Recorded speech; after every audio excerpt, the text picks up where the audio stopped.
Some truths burn not in fire, but in the silence of those who dare not speak. It begins with a violet shawl, a forged letter, and a death too carefully arranged to be called suicide.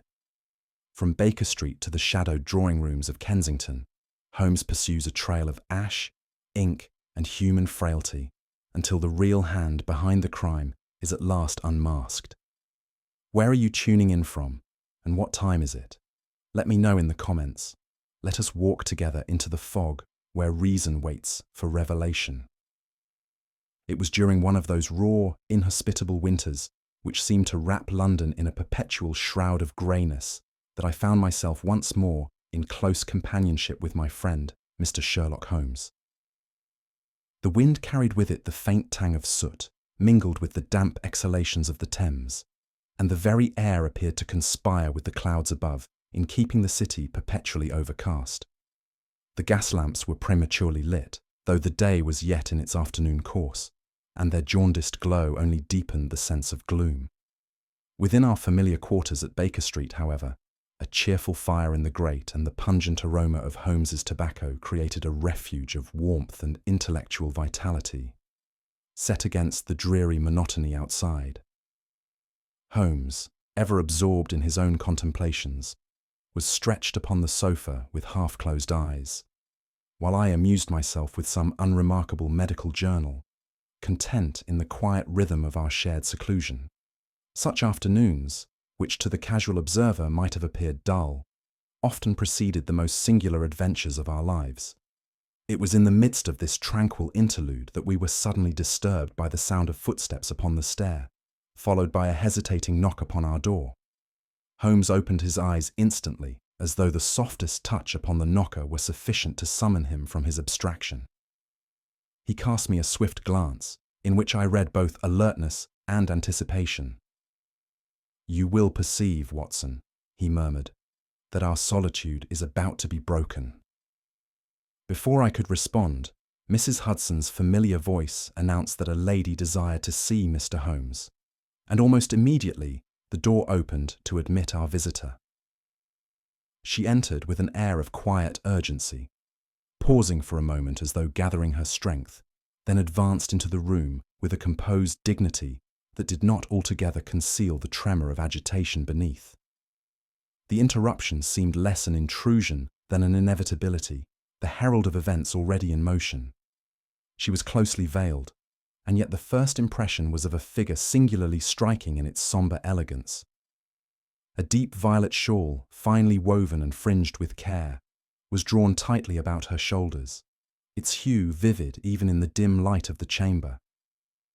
The contrast between that rich fabric and the pallor of her gloved hands as they clasped one another betrayed her nervousness more eloquently than words. Her movements were measured, deliberate, almost studied, as though each gesture were weighed before being made. She lifted her veil only slightly when she seated herself at Holmes's invitation, but enough for me to discern the sharp contour of her cheekbones and the restless flicker of eyes that sought to mask their distress behind composure. Holmes's gaze, however, was fixed upon her with that singular intensity which seemed to pierce through veil and fabric alike. For my part, I was moved by a sense of sympathy for this lady who, despite evident agitation, carried herself with the reserve of one accustomed to concealment. Holmes, meanwhile, had already catalogued her every detail, though he had not yet spoken a word. When at last she found her voice, it was low, musical, but strained with an effort of control. "Mr. Holmes," she began, "I come to you because the police have failed me. My husband, Mr. Charles Hatherley, was found dead 3 nights ago, and his death has been declared a suicide." At this she faltered, pressing the edge of the violet shawl to her lips before continuing. "But I cannot, indeed I will not believe it so. He was a man of honour, if at times burdened by cares I did not wholly understand. His affairs, though not prosperous, were not desperate. He left no note of despair, no word of farewell. The police are satisfied with the simple explanation, yet I am tormented by the conviction that there is something darker beneath. I fear that he may have been driven or even forced to his death by the hand of another." She clasped her hands together so tightly that the knuckles whitened, her composure threatening to break, though she rallied quickly, as though determined that no excess of emotion should betray her further. I could not but feel her grief to be genuine. And yet beneath it there was a current of secrecy, of restraint, that puzzled me even as she spoke. Indeed, as she proceeded with her account, I was struck by the curious contradictions of her demeanour. Her words bore the stamp of heartfelt distress, yet her tone remained measured, her eyes watchful, as though guarding against too free a disclosure. More than once she hesitated, pausing not from grief, but as though weighing what might safely be said. Holmes, seated opposite her with his hands steepled beneath his chin, watched with a grave attention that seemed to unsettle her further. I could see that her fortitude was not so much the courage of despair as the calculated restraint of one who harbours knowledge she dare not fully reveal. My own inclination was to interject with sympathy, but Holmes silenced me with a barely perceptible motion, his eyes never leaving her face. It was evident that he saw beneath her outward composure the shadow of some withheld truth, and that he was already shaping in his mind the contours of a mystery hidden within her tale. At length, when she had concluded her narrative with a few faltering words, Holmes leaned forward and spoke for the first time, his tone calm, yet incisive. "Pray compose yourself, madam," he said. "There is no need to burden your mind with the appearance of deceit, for truth has its own countenance which no veil may long obscure. Your husband did not, as you well know, take his own life. He was indeed the victim of another. And you, Mrs. Hatherley, have burnt something of his correspondence since his death." At this, she started violently, her gloved hands clutching at the violet shawl, her eyes flashing through the veil with a mixture of fear and astonishment. "How could you possibly know?" she began, but her voice failed her. I confess I was no less astonished, for Holmes had uttered his declaration with such certainty that it left no room for doubt. To me it seemed little short of miraculous. Yet in Holmes's keen, quiet gaze there was no triumph, only the composure of one who had merely traced effect back to cause, with the natural inevitability of reason. The lady sat before us in silence for some moments, her gloved fingers tightening upon the violet shawl as if it were both shield and burden. At length, with a glance half imploring, half defiant, she drew from her reticule a folded paper and placed it with reluctant hands upon the table between Holmes and herself. "This," she whispered, "was discovered among my husband's effects, though I had hoped it would never see the light of day. It is the only thing I have concealed from you, Mr. Holmes." I could not fail to observe the tremor in her voice, nor the evident conflict between her desire for assistance and her dread of disclosure. Holmes inclined his head gravely, but made no immediate movement to open the paper. He allowed the silence to linger until, with a faint sigh, she motioned that he should read it. Even then, her eyes remained fixed upon the fire, as though she feared to witness the effect of its contents upon our minds. I took the sheet in hand and read aloud in a voice that faltered despite myself. "If you value your peace and safety," the note began, "remain silent concerning the matter of your past indiscretion. To speak is to court ruin, to reveal is to embrace death." There was no signature, only the threatening brevity of menace. The phrasing struck me with a chill, for in it there breathed the shadow of guilt long buried, a reminder of some sin or folly which the unfortunate man had carried into his married life. A past indiscretion. The words clung unpleasantly to the mind, leaving in their wake a host of conjectures. I confess I glanced at our visitor with a pang of doubt, wondering whether she herself had knowledge of this hidden shame. She, however, remained silent, her countenance drawn and pale beneath the thin veil, as if the words had summoned spectres from which she had long sought refuge. Holmes alone betrayed no visible emotion, but his fingers, steepled beneath his chin, tightened ever so slightly as he leaned closer to the firelight. At last he spread the paper upon his knee and examined it with that scrupulous minuteness which so often astonished me. His eyes travelled along each line. His magnifying lens came into play, and he held the sheet first at arm's length, then close to the flame, scrutinizing not the words, but the medium upon which they were inscribed. "Observe, Watson," he murmured. "The flow of the pen is unsteady in parts where it should be fluent, while at others it betrays a too conscious precision. The strokes labour under disguise, yet the disguise is imperfect." He bent nearer, inhaling with a swift motion. "The ink betrays its own tale, modern, harsh upon the fibres, yet unevenly absorbed. Our writer is no stranger to deception, but he is also no master. A clumsy hand, practised but not professional, has here essayed to imitate another's." As he spoke, he tapped lightly at the paper, as though addressing it rather than us, and I marvelled, as so often before, how even the most threatening of documents could become to Holmes less a menace than a puzzle awaiting solution. Perceiving my perplexity, Holmes continued with that deliberate patience he reserved for my instruction. "You will note, my dear fellow, the peculiar form of the letter S, now elongated, now abruptly curtailed. This is the hallmark of a man writing against his natural habit. Moreover, the ink, though black to the eye, contains a faint bluish tinge where it has dried upon the thicker strokes. That is the product of a diluted solution, ill-mixed and hastily employed. We may thus conclude, not a mere careless note dashed off in passion, but a studied attempt to convey menace while concealing the true authorship. It is forgery, Watson, deliberate and calculated." His tone was not one of triumph, but of measured certainty, as if the conclusion had been inevitable from the outset. I felt the stirrings of admiration mingled with unease, for if this letter were not genuine, then the hand that composed it belonged to one who sought to shape the very circumstances of Mr. Hatherley's death. Before I could voice my reflections, a brisk step sounded upon the stair, and without ceremony the door opened to admit Inspector Lestrade of Scotland Yard. He nodded to Holmes with his customary mixture of familiarity and reserve, then turned his small, sharp eyes upon the lady. "I have come at your request, Mr. Holmes," he said curtly, "though I scarce see the need for all this palaver over what is, by every reasonable account, a plain case of self-destruction."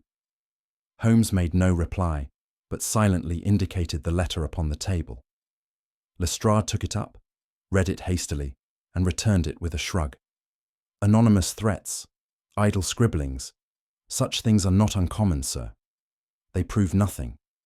The man was found with his own pistol by his side, and no sign of intrusion.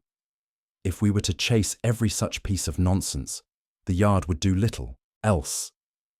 His manner was brusque, and though not unkindly, it carried that air of professional finality which I knew would rouse in Holmes the very spirit of opposition. Indeed, as the inspector turned away, Holmes leaned back in his chair with a faint, sardonic smile. "Your zeal for brevity does you credit, Lestrade," said he quietly, "yet brevity may obscure truth. You dismiss what you cannot comprehend. For my part, I perceive in this letter not triviality, but the fulcrum upon which the whole case must turn. Its meaning is veiled, its purpose distorted, but its existence is no accident. Mark my words, Watson, within these few clumsy lines lies the key to Mr. Hatherley's death. The hand that wrote them is the same that now labours to conceal its crime." He let the paper fall lightly upon the table, where it fluttered down like a spent bird. The widow drew a sharp breath, her eyes fixed upon Holmes with mingled fear and hope, while I, though still struggling to perceive the path of his reasoning, felt already the weight of conviction that he had once again discerned truth where others saw only triviality. Holmes, who had listened with an unmoved countenance to Lestrade's dismissal of the letter, now turned his attention once more to our veiled visitor. "If you will permit me, madam," said he, with the courteous gravity which at times tempered his incisive manner, "I should like to examine more closely the shawl you wear. Objects often tell their own tale, and I have found that they rarely conspire in silence when truth demands their testimony." With a slight tremor of reluctance, She unclasped the violet fabric and laid it across the arm of Holmes's chair. He spread it carefully, his long fingers travelling over the weave with the delicacy of a pianist. "A fine specimen," he murmured, "woven in the Indian fashion, soft to the touch yet of durable make. Note, Watson, how the texture retains impressions, threads, dust, even odours, that cling as though to whisper their secrets." He raised the fringe to his face for an instant, and then lowered it again, his eyes narrowing with the gleam that signalled discovery. To me it seemed but an elegant garment, yet I knew that under his scrutiny it would yield more than any human testimony might dare confess. Holmes shifted the fabric in the light, his keen gaze fixed upon its folds. "Do you observe, Watson," he said, pointing with a slender finger, "these minute particles, scarcely distinguishable from the weave itself?" I leaned closer and saw only a faint sprinkling of grey specks, dull and irregular. "Ash," he continued, "but not of the common variety. These are the remnants of charred paper, such as fall when a letter is hastily consigned to the fire. The fibres cling here as if reluctant to let the past depart entirely. Our shawl, it would appear, has been nearer to a burning grate than its owner admits." The lady started, her hands tightening upon her. Gloves! Holmes's tone was neither accusatory nor gentle. It was that of a man stating an incontrovertible fact, as though the object itself had spoken and he merely relayed its confession. I confess a chill ran through me, for the evidence, slight though it seemed, carried a weight beyond dispute when uttered in his measured voice. Having indicated the ashes, Holmes drew the fabric once more to his face. "Curious, most curious," he murmured, and a faint smile played upon his lips. "There lingers here a perfume, subtle yet unmistakable. It is not the lavender or rosewater one would expect from a lady's toilette. No, this is sharper, more exotic, a fragrance I have encountered but rarely, and never in association with domestic propriety. It bespeaks not the boudoir, but rather some foreign haunt or establishment, where secrecy and indulgence go hand in hand." He allowed the fabric to fall across his knees and fixed his gaze upon our visitor. "Pray, madam, you do not use such a perfume." She shook her head almost imperceptibly, though her lips formed no reply. To me the matter seemed trifling, yet I could not mistake the unease with which she heard his words, nor the significance he attached to so subtle a detail. It was then that silence descended upon the room, heavy and oppressive. The lady's composure faltered, her lips parted as though to speak, yet no sound emerged. She turned her face from us, the veil trembling with the rhythm of her unsteady breath. I watched her hands, clasped tightly together, the knuckles blanching with the strain. Holmes remained impassive, his eyes fixed upon her with the unrelenting patience of a judge awaiting confession. I confess my own heart was moved to pity, for it was plain she laboured under some secret which she feared to reveal. The fire crackled softly in the grate, and still she hesitated, caught between disclosure and silence. I longed to offer some reassurance, but Holmes restrained me with the faintest lift of his hand. He knew, as I did not, that to press her now might bring forth not truth, but evasion, and so he let the silence work its inexorable pressure. At last, with a sudden motion, she raised her eyes to his, and in them I read both defiance and dread, the look of one who fears discovery more than condemnation. Holmes inclined his head slightly, as though acknowledging a silent admission. "You will forgive me, madam," he said, his voice low, yet edged with steel, "if I remark that your shawl has told us what your lips would fain conceal. It has lain not only upon your shoulders, but also before a fire where documents were destroyed. It has absorbed a scent alien to your person, a perfume that clings to places of ill repute. In short, it has been where you now declare you have not ventured." At this, she uttered a faint cry and pressed the fabric to her breast, as if to silence its mute betrayal. Her composure, hitherto so carefully guarded, gave way to visible agitation. "You are mistaken, Mr. Holmes," she whispered, though the tremor in her voice robbed the words of conviction. I saw her whole frame quiver as if some unseen hand had struck her, and I marvelled at the power of Holmes's inference, which seemed to strip away the veils of secrecy as the sun dispels mist. As I sat watching this curious contest between deduction and reserve, I could not escape a sense of uneasiness. It was one thing to admire Holmes's brilliance, another to witness its effects upon a fragile spirit already bowed by grief. My sympathies were all with the lady, for I perceived in her not guilt but fear, a fear perhaps of scandal, perhaps of some deeper entanglement of which we had yet no knowledge. And yet Holmes, inexorable as fate, pursued the trail with the cold precision of reason. He did not exult in her discomfiture, nor did he relent. He merely observed, deduced, and pronounced, leaving me to wonder at the cost of truth when weighed against the frailty of human hearts. I confess that in that moment I felt more kinship with her trembling silence than with his merciless clarity. Still, I knew that without his unflinching gaze, the truth would never emerge, and the mystery of Charles Hatherley's death must remain shrouded in darkness. The following day saw Holmes and myself conveyed by cab to the Hatherley residence, a sombre townhouse situated in a quiet square of Kensington. The blinds were drawn in every window, and the knocker bore the customary strip of crape. Yet there was little of the solemnity of grief in its aspect. To my eye, the house conveyed rather the impression of a fortress under siege, its silence heavy with unspoken suspicion. Even the air about the place seemed thickened, as though weighed down by mistrust. The maid who admitted us moved with a nervous alacrity, casting furtive glances at the street behind us, as if fearful of prying eyes. Within, the rooms were hushed, their furniture muffled by coverings, and the faint scent of extinguished candles lingered like an afterthought of mourning. It struck me that here death had left not sorrow but unease, as though the household had no heart to lament its master, only apprehension of what his absence might uncover. Holmes, who took in these details with his customary detachment, uttered no word until we were shown to the late Mr. Hatherley's study. It was a chamber of modest proportions, lined with bookshelves and adorned with the usual tokens of a professional man's pursuits. At first glance it might have appeared the very image of order, every volume upright, every paper in its place, the writing table cleared with scrupulous care. Yet Holmes, after but a moment's survey, shook his head.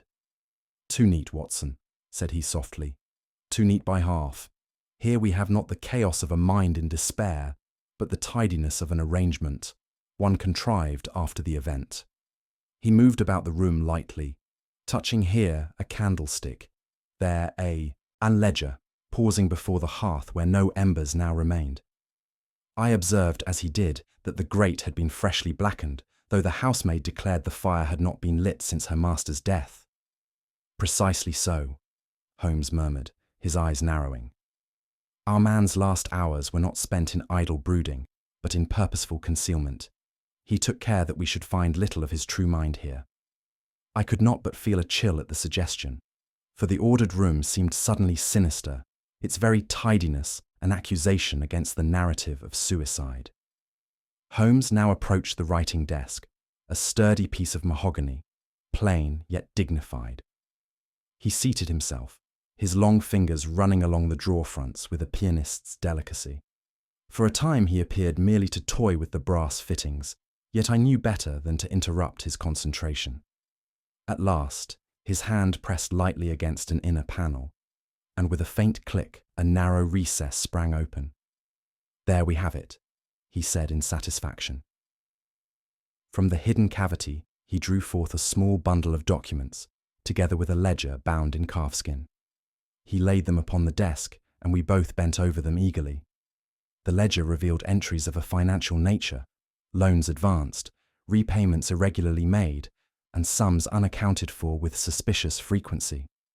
Beside these, among the loose papers, lay a fragment of an envelope, half consumed by fire, upon which the traces of an unfamiliar hand were still discernible. The hand of our correspondent, perhaps, Holmes observed. A pity the flames did not wholly oblige their purpose. He turned the ledger slowly, page by page, his face grave with interest. Here, Watson, is the true pulse of the man's life, not the neat facade of this chamber, but the ledger of debts and obligations, the silent testimony of money gone astray.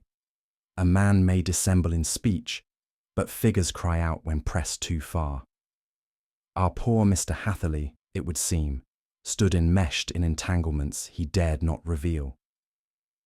I watched him replace the papers with meticulous care, a sense of awe mingling with foreboding. Each discovery drew us further from the police's facile verdict and deeper into a labyrinth where guilt and secrecy dwelt together. Holmes lifted the charred remnant of the envelope with the tips of his fingers, holding it delicately as though it might crumble to dust. "Observe, Watson," said he, "how the fire has spared just enough to tantalize." The paper was blackened along its edges, the address nearly lost, yet a few strokes of ink remained.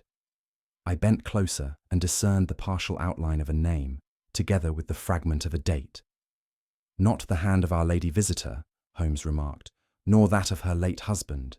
Note the angular sweep of the H and the force of the downward stroke.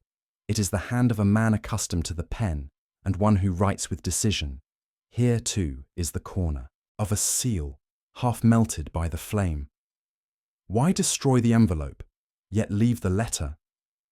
Unless—" He broke off, slipping the fragment into his pocketbook.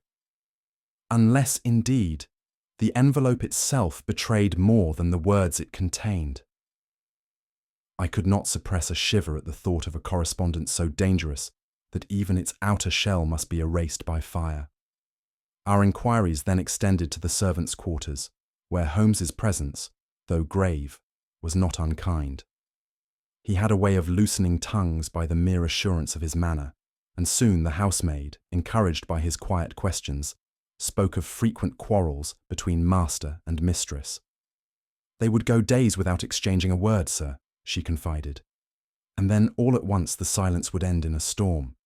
The mistress would withdraw in tears, while the master strode about the study muttering to himself. The butler, when pressed, admitted to hearing fragments of heated exchanges, chiefly concerning money.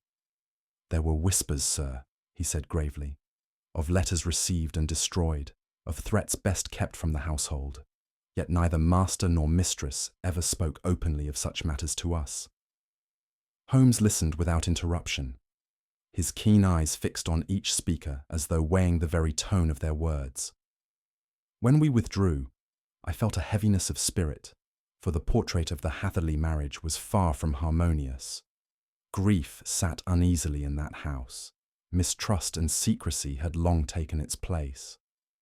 As we regained the quiet of the deserted study, Holmes stood for some moments with his hands clasped behind him, his gaze fixed upon the darkened grate. At last he spoke, his tone measured, his words deliberate. "Consider, Watson, a room contrived to present the semblance of order, a ledger that whispers of entanglements, an envelope destroyed with care, and a household that speaks more of fear than of sorrow. Do these elements compose the picture of a self-inflicted death? Assuredly not. Suicide leaves chaos, not concealment. Here we find design, an effort to shape appearances, to suppress inconvenient truth.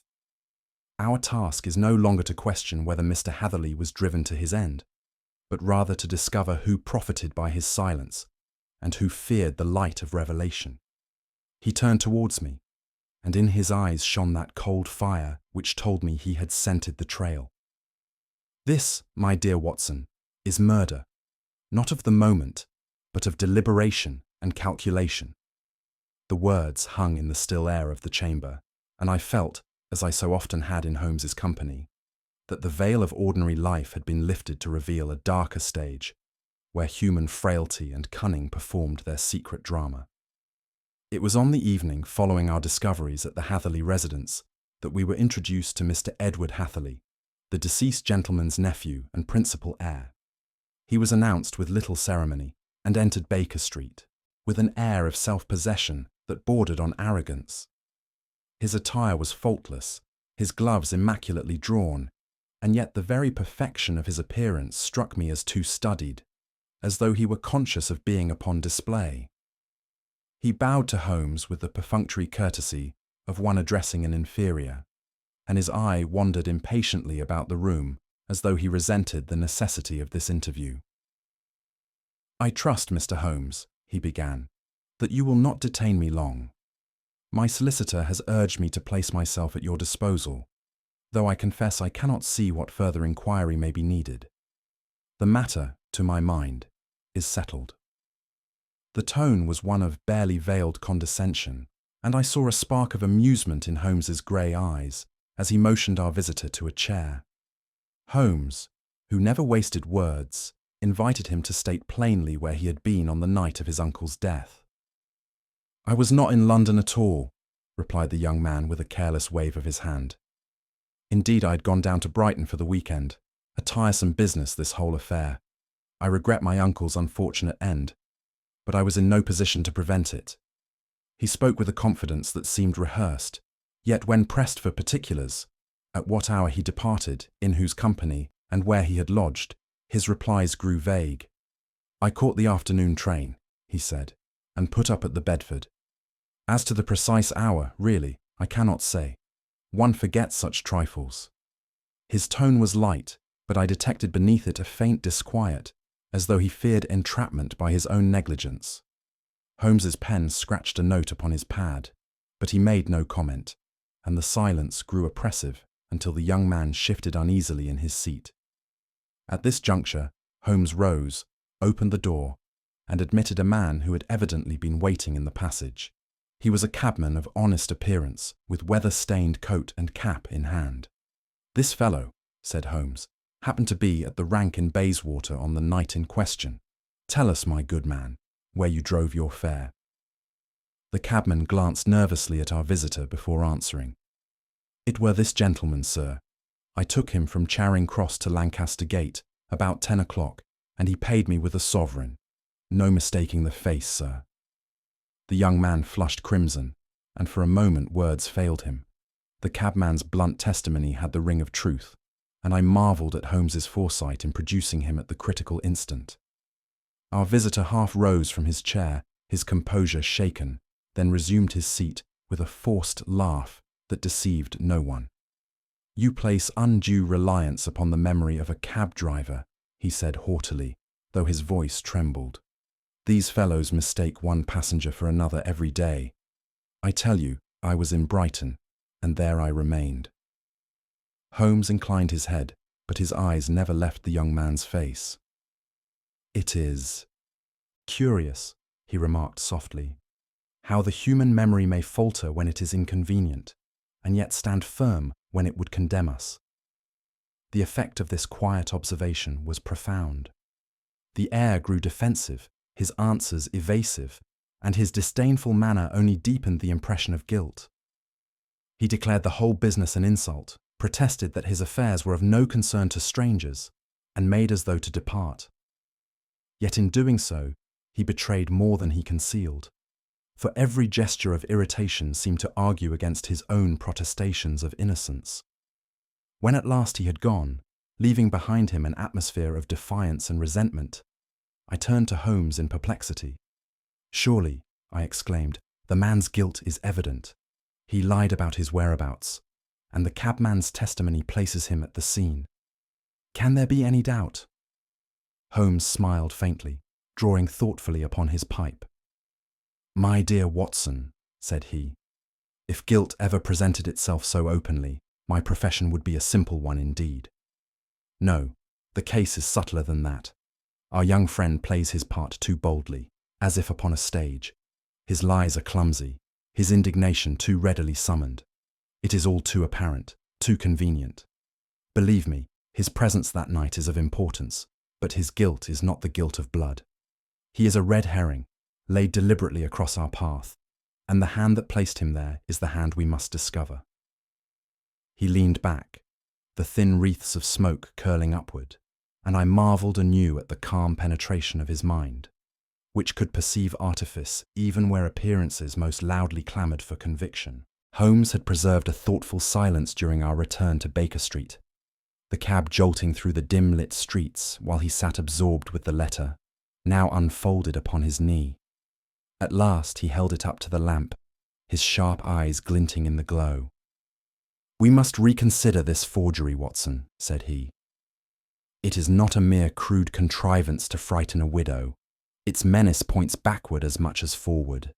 Note the phrase, 'your past indiscretion.' That is no casual invention. It is the voice of one acquainted with the shadow that hung over Charles Hatherley's life." He tapped the paper gently with his finger.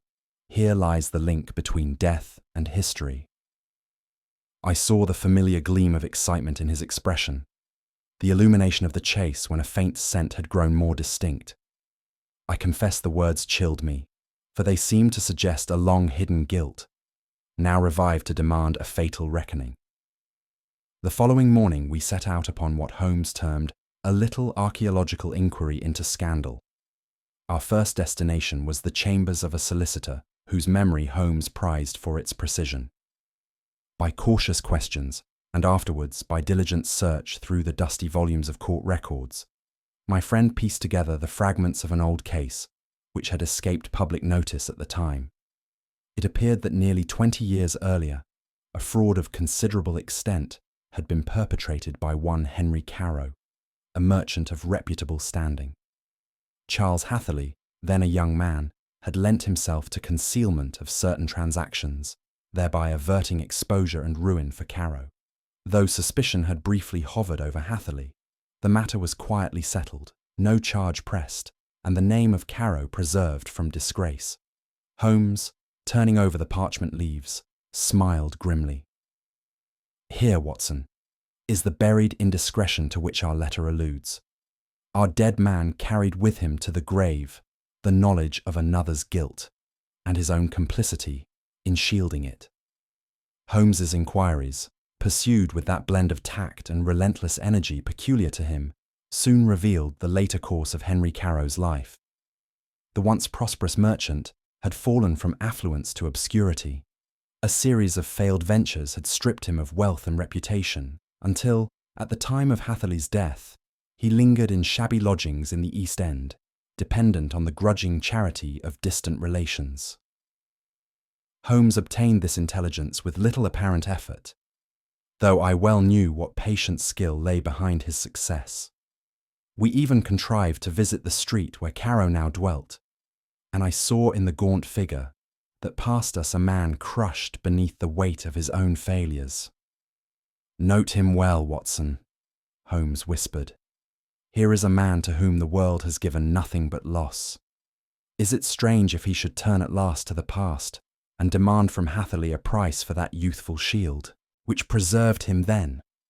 I felt a stir of pity for the broken wretch, yet a darker thought intruded. That resentment, festering for years, may have driven him to an act of desperation and crime. As we retraced our way, Holmes unfolded his theory in brief, pointed sentences. Carow possessed both knowledge and motive. He had been saved from ruin by Hatherley's silence. Now, in his ruin, he may have sought payment for that protection. The letter's words, "remain silent," fit the hand of one who feared exposure of old fraud. And yet, Holmes paused, his brows knitted. And yet the style is not his. I recall his writing. It was bold, confident. This, though disguised, betrays another pen. A man long beaten down by adversity does not suddenly acquire the craft of a practiced forger. No, the letter bears his grievance, but not his hand. We must look to some other agent, one who has seized upon Carow's ruin as a cloak for his own design. His reasoning, though clear, left me unsettled. As I pondered the implications, I was struck by the strange mixture of guilt and innocence in Hatherley's conduct. He had erred gravely in his youth, concealing the crime of another, yet his silence, born perhaps of misplaced loyalty, had spared a man from immediate disgrace. Was it weakness or generosity, cowardice or mercy? The line between vice and virtue seemed blurred, and I found myself reflecting that the dead man's fate was not merely the result of his own choices, but of the tangled web of human frailties which bound him to others. In such a world, justice itself appeared less a matter of law than of conscience, and the boundary between victim and accomplice grew perilously thin. That evening, as the fire burned low and the fog pressed thick against our windows, Holmes spoke once more with his quiet decisiveness. "Mark me well, Watson. The scandal of Carow and Hatherley is of vital importance. It has reappeared because some hand has chosen to wield it as a weapon, but we must not mistake the echo for the voice. Carow may have had cause to threaten, but the letter was penned by another. It is a distortion, a mask, behind which the true enemy conceals himself. Until we strip away that mask, we shall labour under shadows. Our course, therefore, lies not in pitying ruined men, but in following the design that bends their misery to its purpose." He leaned back in his chair, the faintest smile upon his lips. "There, my dear fellow, lies the heart of the matter. We are not yet at the truth, but we are upon the track."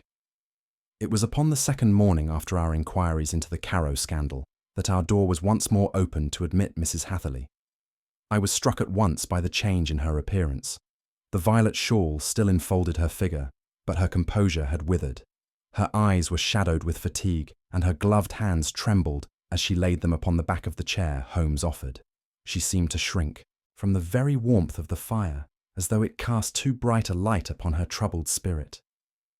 "Mr. Holmes," she said in a low, strained voice, "I cannot endure the silence any longer.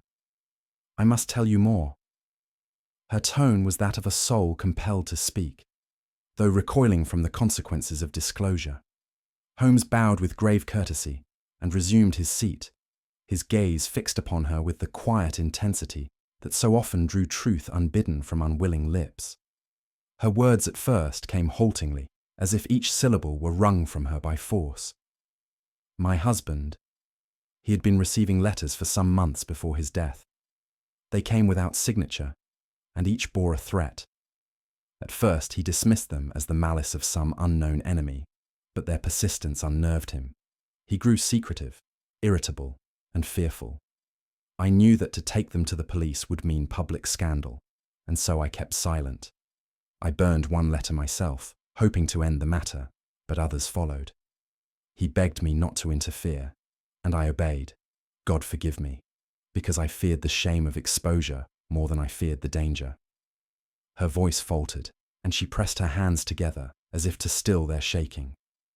I confess I felt a pang of sympathy, for in her confession I perceived not calculation, but the tragic weakness of one who had sought to preserve appearances at a dreadful cost. Holmes leaned forward, his hands clasped, his voice calm but unyielding. "Madam, you do yourself injustice if you imagine that silence can preserve honour. It is truth, not concealment, that shields reputation. You tell us of threats. What were their nature? Did they allude to the affair of Mr. Carow?" She started at the name, and I saw a quick flush beneath her veil. "Yes," she whispered. "They spoke of that, and of sums unaccounted for, of fraud that might yet be laid bare. Charles was terrified that the past would rise again to ruin him. He confided little to me, but I could see the terror in his eyes when each letter came." Holmes nodded slightly, as though confirming a conclusion already formed. "And yet you withheld this knowledge from us," he continued gently. "You feared scandal more than truth. Tell me, what else did your husband confide in those last days?" The silence deepened, and I saw her lips tremble, as though words struggled for release against the bonds of fear. She clasped her shawl tightly about her and leaned forward, her voice scarcely audible. There was one night," she said, "when he returned from his study, white as a sheet. He told me he had seen the writer of the letters, that he had come to the house itself. He spoke of a bargain, of money demanded, of ruin certain if he refused. He said the man had threatened his very life. I begged him to tell me more, but he would not. He swore me to silence, and I obeyed, though it broke my heart. I think he meant to make a final disclosure. But her voice failed her, and she buried her face in her hands. I felt my own heart contract with pity, for it was evident she laboured under the double weight of fear and guilt, as though the truth lay so near the surface it might burst forth at any moment. It was at that instant that the fragile stillness of our room was shattered. A sharp crack rang out, followed by the crash of splintering glass. I sprang to my feet in alarm. The window behind her chair had been struck, and a small fragment of stone rolled across the floor. Our visitor cried out in terror, shrinking back as though expecting a second assault. Holmes was already on his feet, his eyes darting to the jagged aperture where the fog crept in. Upon the fragment was fastened a scrap of paper, scrawled with words in a coarse hand. He snatched it up and read silently, his lips tightening into a thin line. I bent over his shoulder and caught the words, "Be silent, or worse will follow." The menace was stark and unmistakable. Our visitor sank back into her chair, her whole frame quivering, her eyes wide with dread. While I endeavoured to calm her, Holmes stood motionless, his face set with that peculiar rigidity which signalled intense concentration. At last he spoke, his voice quiet, almost cold. "You perceive, Watson, that our adversary has ears as well as hands. He feared her tongue would betray him, and so he hastened to silence her. This is no random act of malice. It is a deliberate warning, timed to interrupt confession. The hand that threw this stone is the hand that penned those letters, and, I do not doubt, the same that struck down Charles Hatherley." He turned to our trembling visitor and bowed gravely. "You are in danger, madam, but you are also under my protection. From this hour your safety depends upon my vigilance. Speak or remain silent. The enemy has shown his hand, and I shall not rest until it is forced into the open." His words carried a weight that seemed to steady her, though the pallor of fear still clung to her features. For myself, I felt the shadow of the unseen foe grow darker, and the air seemed heavy with menace as I watched Holmes standing calm and resolute, the cryptic note crushed within his hand. It was at Holmes's express arrangement that we found ourselves once more within the sombre drawing-room of the Hatherley house. The widow, pale but resolute, had been persuaded to attend. The nephew, Edward Hatherley, entered with his customary insolence, his manner betraying annoyance at being compelled to appear. And lastly, there came Mr. Carow, the ruined associate whose name had emerged from the ashes of old scandal, a man whose shabby attire and furtive eyes bore witness to long years of decline. Holmes had contrived this gathering with the precision of a strategist, insisting that all three should meet beneath the roof of the man whose death bound them in suspicion. As the servants withdrew and the heavy curtains were drawn against the dusk, there was a perceptible tightening in the air, as though the house itself braced for revelation. I have seldom experienced a silence more oppressive than that which settled over us when the company was seated. Each figure seemed weighted by a private dread. The widow kept her eyes lowered, her fingers restlessly twining the fringe of her shawl. The nephew lounged in his chair with affected ease, yet the quick tapping of his foot upon the carpet betrayed his inward agitation.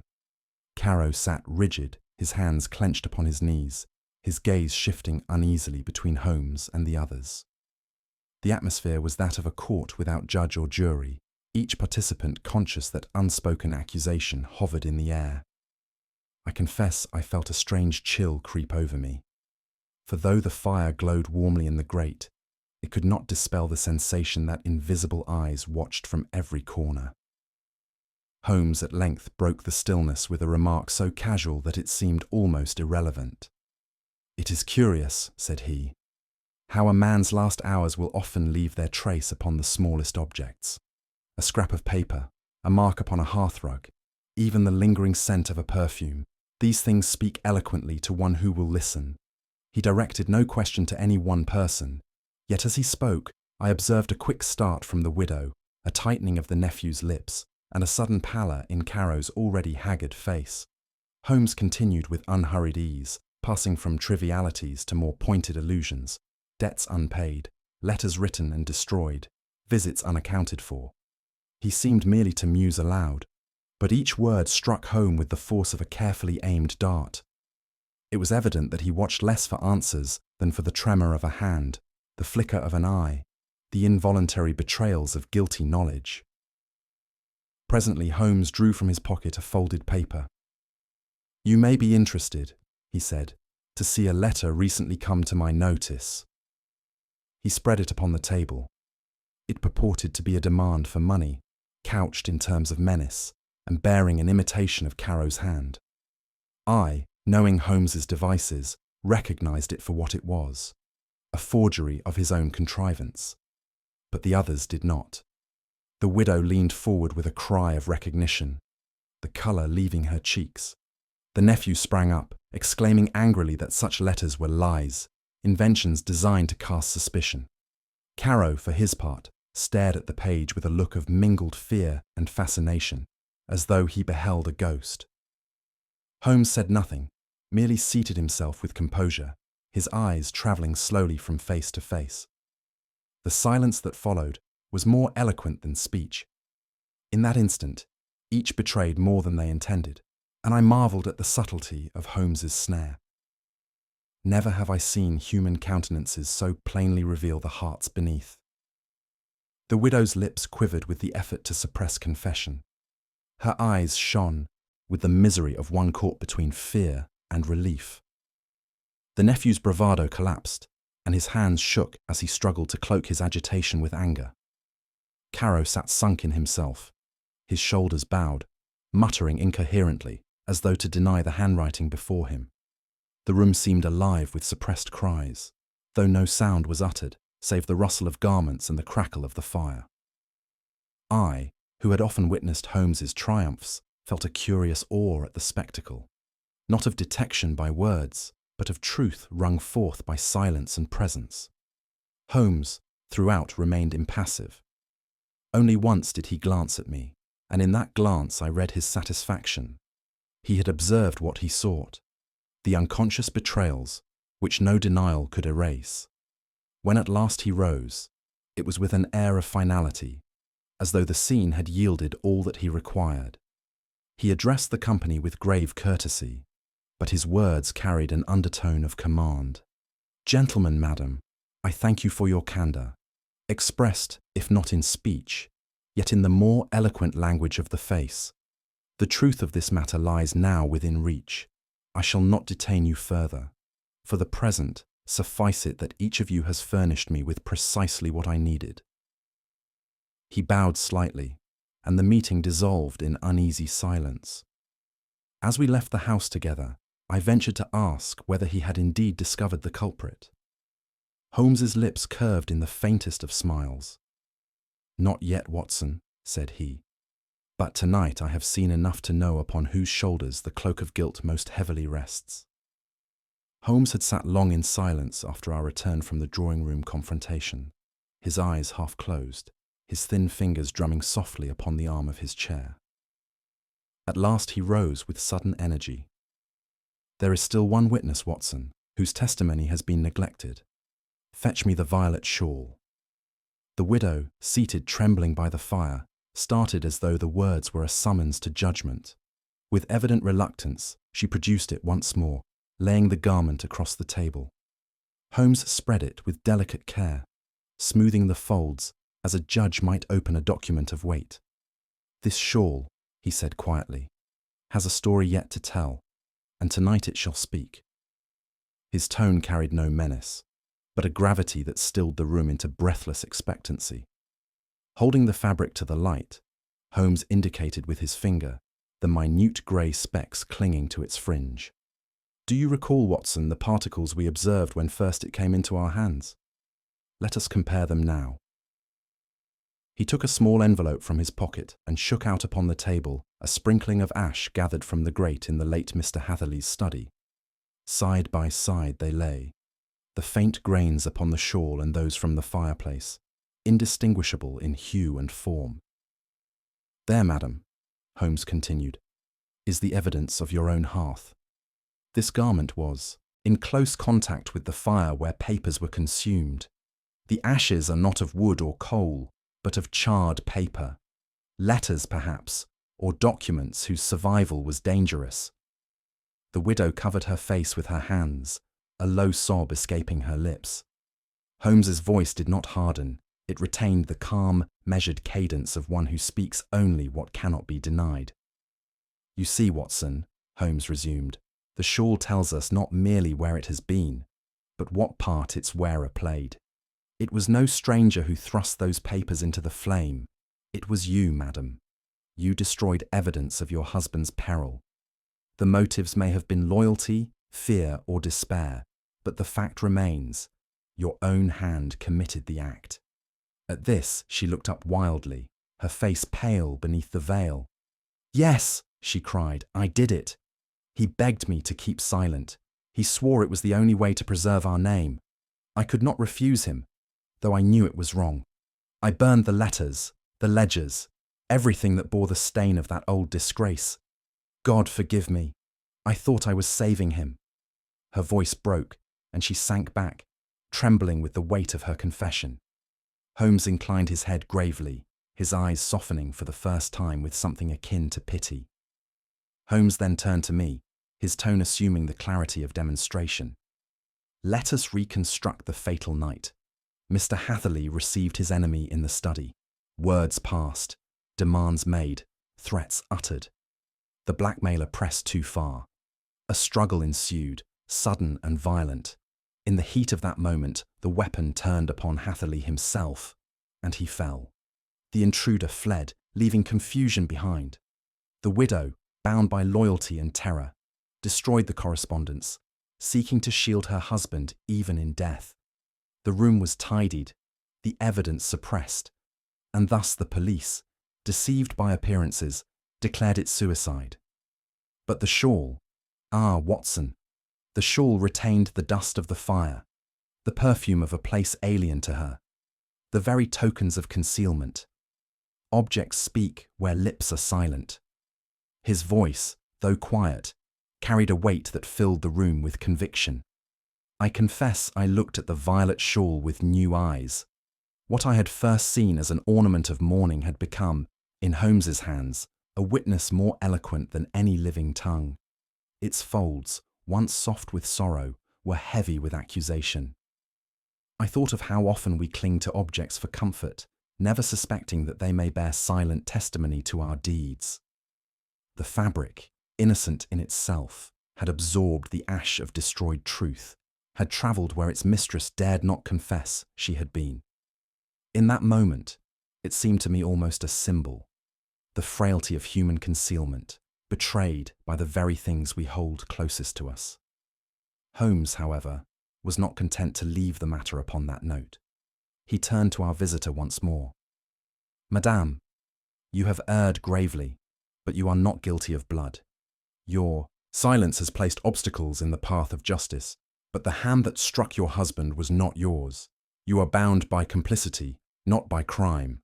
The law may deal gently, yet your conscience must carry the heavier burden. Still, remember this: it is better to have confessed at last than to have remained forever the prisoner of silence." His words were not unkind, yet they bore the austere dignity of truth. She bowed her head in acknowledgement, tears falling unchecked upon the shawl that lay across her lap. Holmes stood with his customary composure before the small gathering in the Hatherley drawing-room. The widow sat pale and trembling, the nephew restless with suppressed agitation, while Mr. Carrow shrank into himself, a figure of ruin and shame. It was then that Holmes turned his gaze to the family solicitor, Mr. Phelps, a man who until now had maintained an air of discreet gravity. "It is time," Holmes said quietly, that the mask was dropped. "The hand that penned the forged letter, that struck down Charles Hatherley, and that contrived to cast suspicion upon others, is yours, sir." A murmur of astonishment broke from the company. Phelps started violently, his lips moving without sound. His composure, so long unassailable, faltered beneath Holmes's steady gaze. The colour drained from his face, and his fingers clutched the back of a chair as though to steady himself. "This is monstrous," he stammered. But the denial rang hollow, for the truth already hung heavy in the room. Holmes did not raise his voice, but spoke with a quiet authority that compelled attention. For years, Mr. Phelps, you enjoyed the trust of your client. You were the steward of his fortune, the guardian of his interests. Yet, beneath the cloak of professional probity, you siphoned off small sums, concealed by careful entries, hidden in the ledgers no eye was expected to question. Year by year the theft grew bolder, and yet no suspicion touched you. But Charles Hatherley was not blind. His conscience, pricked by old memories of the Carrow fraud, turned his scrutiny upon his own affairs. He discovered enough to destroy you. That discovery sealed his fate. I could not but marvel at the calm precision with which Holmes laid bare a long treachery, each word stripping away the last veil of respectability from the stricken solicitor. Holmes's eyes hardened as he continued. It was not greed alone that drove you, but desperation. You foresaw the ruin of exposure, the loss of honour, of fortune, of liberty itself. And so, when Hatherley threatened to reveal the truth, you resorted to violence. You forged a letter, contrived to mimic the past scandal of Carrow, and used it as the screen for your crime. You meant that suspicion should rest upon a ruined man, upon a proud nephew, upon even the widow herself. Each was drawn into your net by careful hints and planted evidence. But in your eagerness you overreached. You could not control the involuntary, betrayals of countenance, the traces left in ash and ink, the stubborn facts which point inexorably to your guilt. You cloaked yourself in deception, but the cloak was threadbare, and the truth shone through. Holmes's words, though quiet, had the inexorable force of judgment, and Phelps sank into his chair, covering his face with his hands. The widow uttered a faint cry and pressed her shawl closer about her shoulders. Relief and anguish mingled in her expression. She was no longer suspected of blood, yet the shadow of guilt remained. "I should have spoken sooner," she whispered. "I thought to shield his name, and in my silence I nearly damned my own. My husband's faults were many, but his death should not have borne the weight of my cowardice." Her tears fell unchecked, and I was moved to pity, for though Holmes had acquitted her of murder, her conscience delivered its own harsher sentence.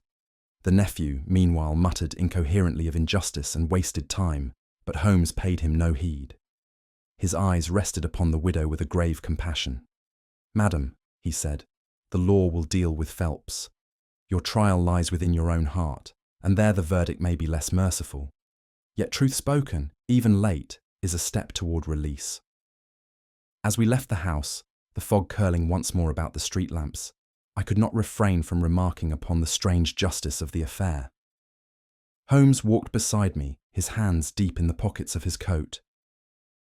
"You perceive, Watson," said he, "that justice is of two kinds. The law will seize upon the thief and the murderer. Society will exact its due. But conscience is the sterner judge. The widow is innocent of crime, yet guilty of concealment. Her punishment lies not in prison, but in sleepless nights and a heavy heart. There are crimes the law cannot touch, yet which no man or woman may escape." His words, spoken without heat, sank into me with the weight of truth. And so the case drew to its melancholy close. I reflected that beneath the intricate deductions, the forged letters, the ash upon a shawl, and the ledger's figures, there lay a deeper tragedy, the frailty of human nature. Greed masked as respectability, loyalty tainted by silence, resentment festering into ruin, all had woven the pattern that ended in Charles Hatherley's death.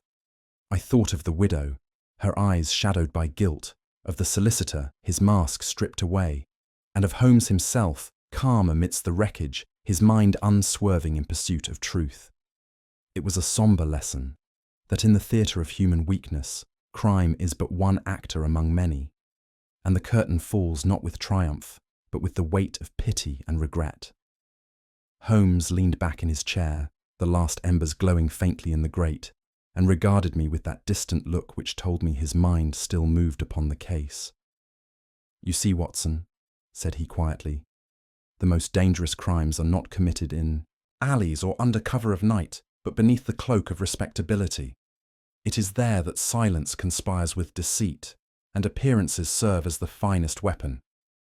I nodded, reflecting on how a violet shawl and a forged letter had nearly obscured the truth. And now I put the question to you. In this tangle of concealment and guilt, what do you think was the criminal's greatest misstep? The theft itself, or the belief that appearances would forever hide it? If you enjoyed unraveling this mystery, share your thoughts in the comments, subscribe for more tales of deduction, and pass this story along to friends who delight in the shadowed puzzles of Holmes's world.